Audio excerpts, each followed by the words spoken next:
Div, which are really great in gold laners. And I think they actually forced a Lunox gold lane, which was kind of questionable to a certain degree. If you don't really snowball that hard, it was pretty much a one-sided match. Karina was something that they kind of brought in the table, which requires you to snowball a little bit hard. And oftentimes, in the current meta itself, there are players and teams that still prioritize assassin-style junglers over the traditional tanky junglers, which we do see, like heroes like Fredrin, heroes like maybe even a potential Balmond, which I haven't seen yet in this tournament. But without further ado, let's head into the draft to see what kind of ideas that PBN Strike is going to be bringing in still right now, because they are going to be having first pick. I mean, it's really difficult because considering how our current meta is, any strategy or team composition could be viable, but you have to play towards your strengths, aware of your win conditions, and know exactly when to strike. PBN Strike, first ban will going to be the Fanny. I think we have seen this a couple of times. I think this is just a hero that you do not want to give a lead towards, and even though they may be behind, this Fanny could just come out of nowhere if she's able to get enough farm. And Tiger Wong banning out the 1-1, I think just I think no matter in any league, 1-1 is just a menace to deal with. You don't want to have to play around and having to pick counters for it, because in the end, as long as she's able to get the crossbow tank, you're done for. Yeah, I guess if you put it that way as well, and it also puts a team in a very awkward spot, right? Like if whoever takes 1-1, like you said as well, you have to pick counter heroes that doesn't necessarily fit the meta, right? Heroes like Lolita, heroes like maybe Phobius, which is kind of a little bit awkward because the playstyles on those heroes kind of changes the entire dynamic of your entire draft playstyle. So I guess they don't really want to play around that. Pretty standard one so far. Masters still in the pool, Glue as well. Valentina also going to be out for grabs, most likely going to be the most contested. PBN Strike going to be banning off the Kaja. Next one potentially, if they are going to be setting up for a Valentina. No, looks like they would ban off the Mortis instead. So Fredrin is also going to be out for grabs. It's something that I think Rigel will be forced to play, but at the same time, does Tiger Wong want to give them the Valentina or the Fredrin? But what I do know is that if they choose to let go all these two heroes, including the Glue, they are in for a surprise where they can play multiple meta picks for themselves. I mean, that's really difficult because, as you mentioned, there's still so many good hero picks left in the pool. So now it's more of Tiger Wong throwing the ball towards PBN Strike's court. What are you going to pick up? And then we're going to counter it with the following picks. Because right now, PBN Strike, they're going for the Kaja and Martis ban. I think these are self-explanatory because Tiger Wong has really shown what they can really do. Daidudo on this Kaja is scarily good, but he is cracked on the Franco as well. So I think there's only so much you can limit towards this hero pool. And I think Tiger Wong is being smart. Glue is just the absolute menace, but you're opening up the Moskov pick. Yeah, Moskov is also one of the most highly contested heroes so far. It's interesting enough, considering that there are a lot of ways to deal with Moskov, but considering how PBN Strike played their game with their Moskov game, it's no surprises why they want to go for it as well. Even GameLab was when they faced up against PBN Strike yesterday, both games they did ban off the Moskov. However, let's talk a little bit more of the meta hero picks up, right? Valentina up for grabs from Tiger Wong Esports. Fredrin is a first pick no-brainer for them for the jungle, but they ignore the Valentina. They go for the Farsa, taking advantage of the fact that they do want to abuse the early wings by wings in level 1, level 2, which I think Tiger Wong Esports has been dominating their way through, especially when they fight for the gold lane. So Edith going to be the pickup from PBN Strike, maybe XP, maybe Roam, but hopefully, considering how yesterday's beat down against GameLab, I'm pretty confident that PBN Strike might be a little bit more aware that Tiger Wong is trying to replicate the playstyle and just punish Bloodline Zai in the gold lane. Now, here's the thing. For Rins, this Farsa is absolutely his top 3 comfort pick. He would absolutely pick it up. And I think just based on how I analyzed, during the first phase of Bath, if the Farsa is open, they absolutely try to take it. They are okay with letting the Valentina through. Valentina, it's like, unless you're able to get close enough to steal the Feather Airstrike, that'll be viable. But wow, I can't believe I actually predicted the Franco pickup. Daidudo is absolutely cracked on this Franco, and this makes me really worried overall, but I think this is what you need to do. You really need a hard lockdown to suppress this Moskov. It's interesting considering that Tiger Wong was going for this approach, but at the same time, they can also look to punish the jungler role. And because it is now in the second phase of ban, they could potentially just ban off all the junglers and just stop PBN Strike from picking up annoying junglers that just allow Franco to do his, deny Franco to do his own thing. But looks like they will ban off Atlas. They don't really want to risk a one-more combo strategy. They've got two very annoying frontliners who needs to clump up in team fights, which oftentimes allow the Moskov to do his own thing. But I personally feel that Tiger Wong Esports has found a solution to deal with a Valentina, or in this case, a stolen Feathered Airstrike form of Valentina, by first picking, first itemization into its Radiant Armor, which is something that I think not many teams go for, considering the meta has been like, what, Dominance Eyes, maybe even Dreadnought Armor. But Tiger Wong Esports was one of those teams that actually did that, which kind of surprised me a little bit in yesterday's game, where the Valentina dropped a Feathered Airstrike like level 5 into the game and does almost non-existent damage, which is kind of crazy. I mean, that goes to show how these teams are able to adapt and itemize accordingly. Because you're right, one Radiant Armor, it's like you nullify the damage that's coming out from the Valentina. I think this is just really smart. Tiger Wong going for the Lita ban. Overall, you can see that they're really limiting the roamer pool for the side PBN strike. They don't want to give them any hard forms of engagement. Giving away Feather Airstrike to the Valentina is deadly enough. And with this recently buffed Edith, it's just massive firepower. Super underrated hero. Didn't believe it. I love Tried her. it in my ranked games yesterday. Just completely wiped the floor with opponents. It's just like you can tank, you can solo kill, you can just one-shot people, and Max it's HP. yeah, it's all max HP. baby. And interesting enough, they actually bought a Feather Light just for the Edith, so that he can actually pop a little bit more attack speed. And it's annoying to deal with, but hopefully Tiger Wong Esports will figure out how to settle this. But they are bringing in the Lapu to dive the back lines.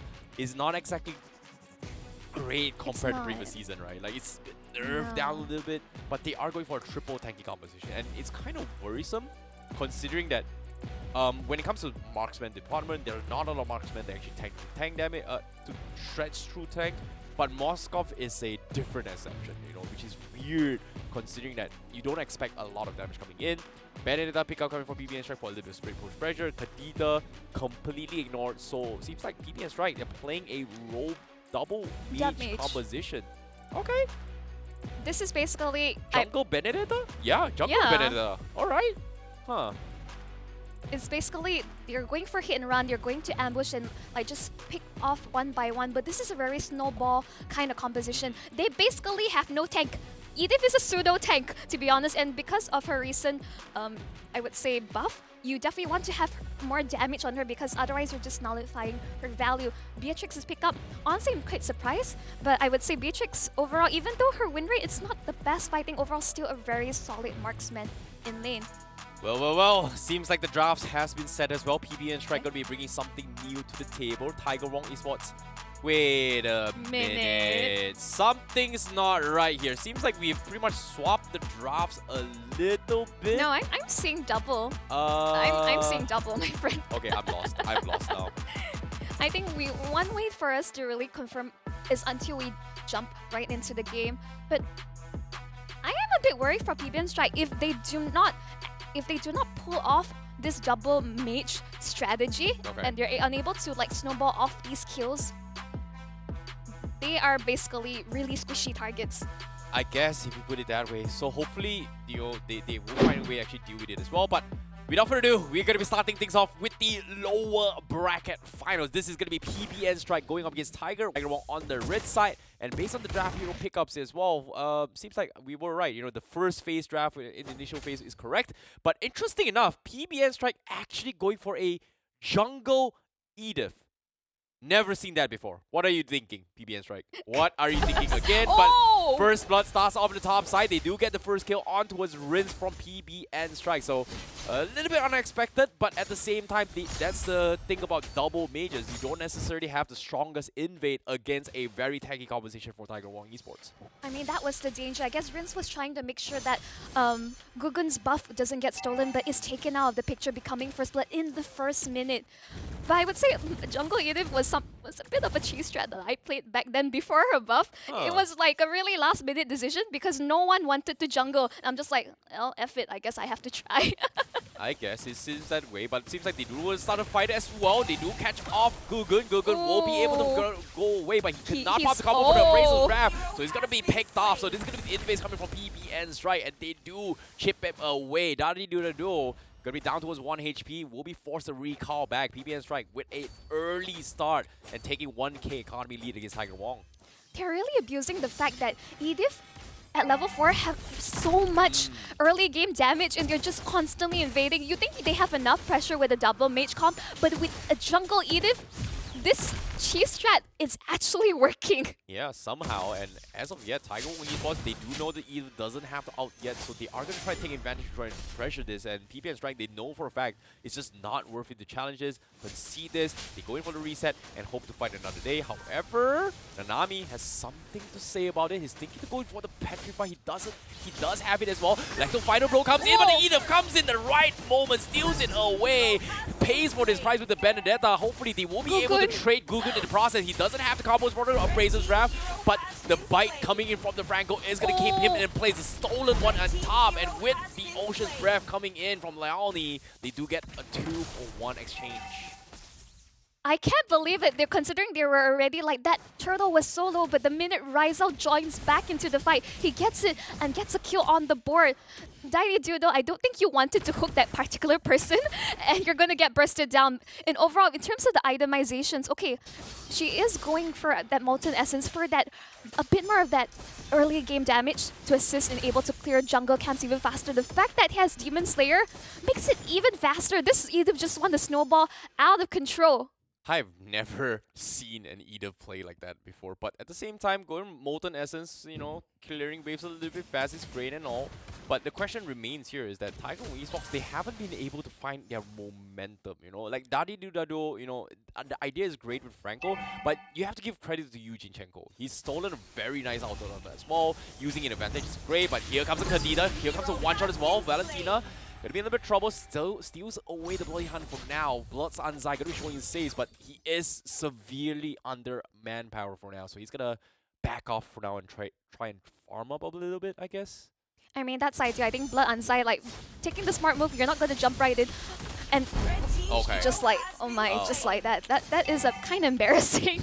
Yeah, that's tough. That is tough for Gugun. You cannot deny this. Like, there's double Petrifies from PBN Strike. You've got an Edith Wombo combo set up. It's almost nearly impossible for a Fredrin to chain up his CCs to build up from Razor's Grab. And now, even here as well, Leone pops Ocean's Breath.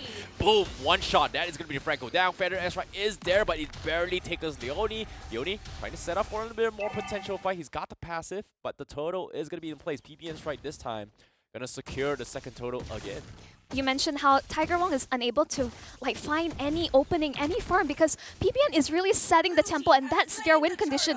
They have to be able to snowball and keep getting these pickoffs. And once again, another Breath of the Ocean right into it and he is done for. Oh, they trade 1-for-1. Blood Anzai is still in the vicinity. He pops the Inspire to actually prolong the fight. They do pick off the Beatrix, which is huge for PBN Strike. But from behind, Gugun is here. So is the Lapu Lapu. They get a big swing, but where's the damage? They don't seem to have it as well. Kadita finally joins the fight, but at the same time, they just don't have the mobility to punish Blood Anzai, and they will settle with Leone instead for Tiger Wong Esports. Okay, with all those kills aboard, they kind of like are able to chase back in terms of the economy, but it is really rough for them because how are you going to itemize against all of the bursts as well as having to watch out for Nanami as well as Blood's Anzai? Yeah, it's interesting, right? Considering that if you pay attention to Blood's Anzai, he's actually going for a little bit more mobility marksman in them rather than the weapons master. And over time, Sapphire is going to hit really, really hard. And as of yet, Sapphire doesn't have a shoe. He's going for a little bit more, I would say, safer approach, just staying in the lane, which is something that I don't personally like. But if they do get those timings in, Tiger Wong Esports is going to be able to find a way to make a comeback in this game. And I guess right now, PBN Strike is the best time to actually punish this, considering that we will not see a potential Beatrix. This middle tower pretty much going to be conceded as well. There's nothing Tiger Wong Esports can do as of yet. They absolutely should not fight right now. They need to buy as much time as soon as possible. Beatrix taking the top side turret is a great strategy because right now, the idea is like they have to be able to create enough space across the map. Oh, it's going to be tough. It's rough. Definitely going to be rough for them. But as of yet, it's all about dodging fights and finding opportunities. As long as no one can sustain Leone's one-shot combo, it's going to be very, very difficult to do so. They're a little bit afraid to actually push out as well. PBN Strike, however, is going to be in the vicinity. Leone almost thinking about going for the die, but the purple buff will be secured by Gugun for now. Turtle, third one is going to be up as well. Raijo already in position for PBN Strike.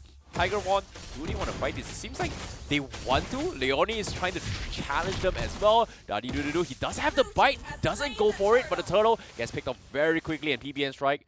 Looking to try and re-engage, but Tiger Wong says, you know what, it's just not worth it. Buy time, and buy time. I don't think they should have fought. I think it could have gone bloody, and Conceal has been popped, trying to go in to try to find a next target, and it will be Rizal. Oh my goodness, they popped the Ocean Breath, but they couldn't get the one shot on Razor. This is huge for Tiger Wong Esports. They've expended so much ultimate in this fight, and Gugu now is half HP, gets a two-man top, but where's the connection? Rexy comes in, but he completely dodges. Frederick now in a little bit of trouble, gets picked off by the Beatrix, but Safri will say, I'll trade for you, but another hook coming in from Dada-do-do-do to catch off Leone. However, no follow-up for him, so they do trade a couple of bodies here and there, but once again, Gugu taking the bite from that fight still. Again, I guess your jungler for your EXP laner is definitely not ideal, but considering all that, I was so surprised that they were unable to actually take out Rins from that. Oh, but no. I think I spoke too soon.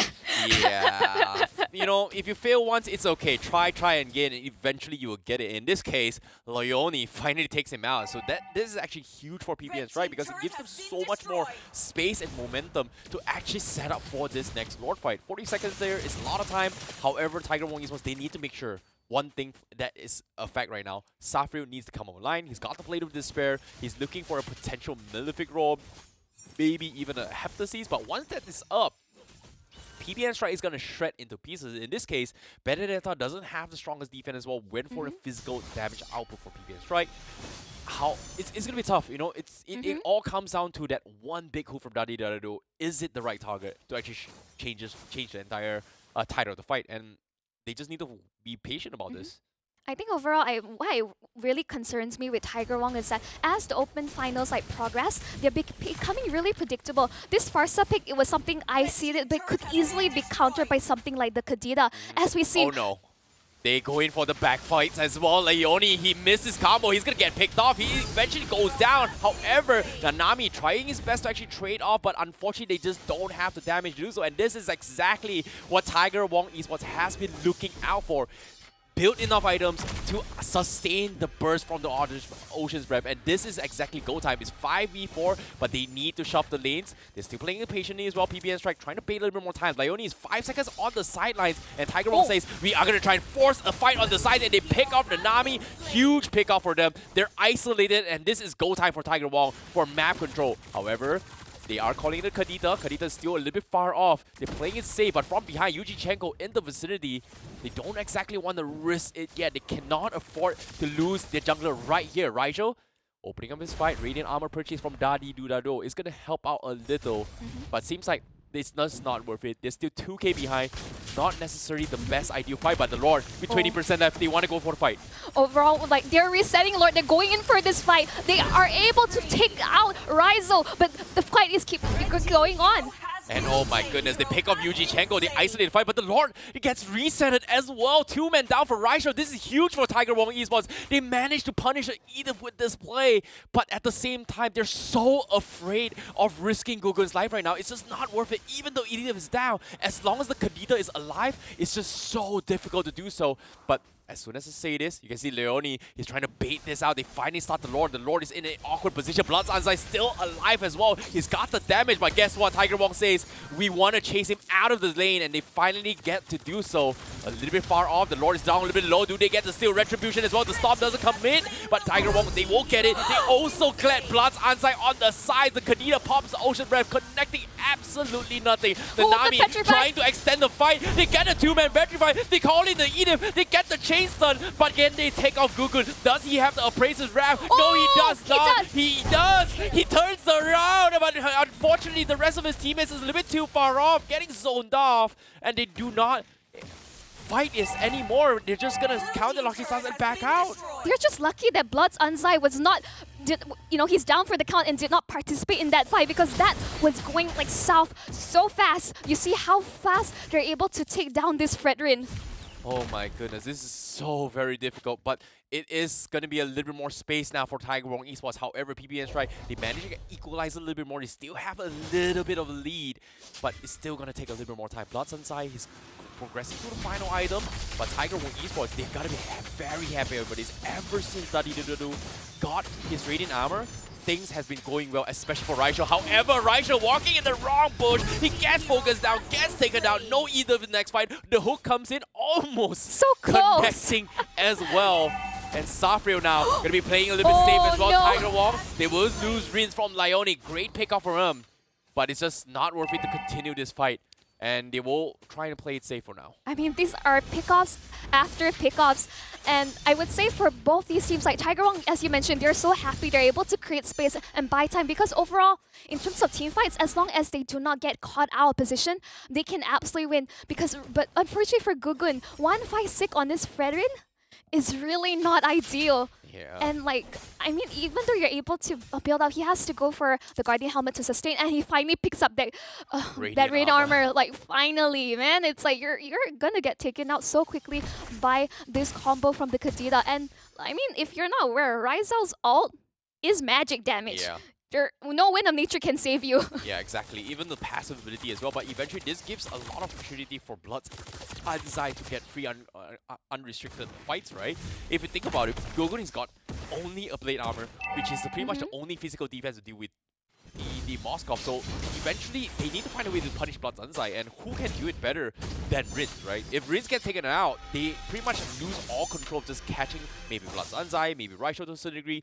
And to a point that Raisho has no choice but to build a Tina shield now just to deal with it. However, he will start with fight, but he gets counter hook instead. Gogun will still survive this, but he won't be able to back up. But from the back lines, like Leone cuts it off. They take down Riz. They found Safril, and now PBN will slowly pick the pieces, allowing Blood's Anzai to kill them all. They're going lose for it. They're looking for the fifth. Gugun now getting taunted as well. He needs to run away, and with him alone, there's absolutely nothing he can do. Blood's Anzai in full control of this situation. This might be game. PBN Strike takes game 1 against Tiger Wong Esports. In such fashion, 13 minutes, PBN takes down Tiger Wong. That will be their victory.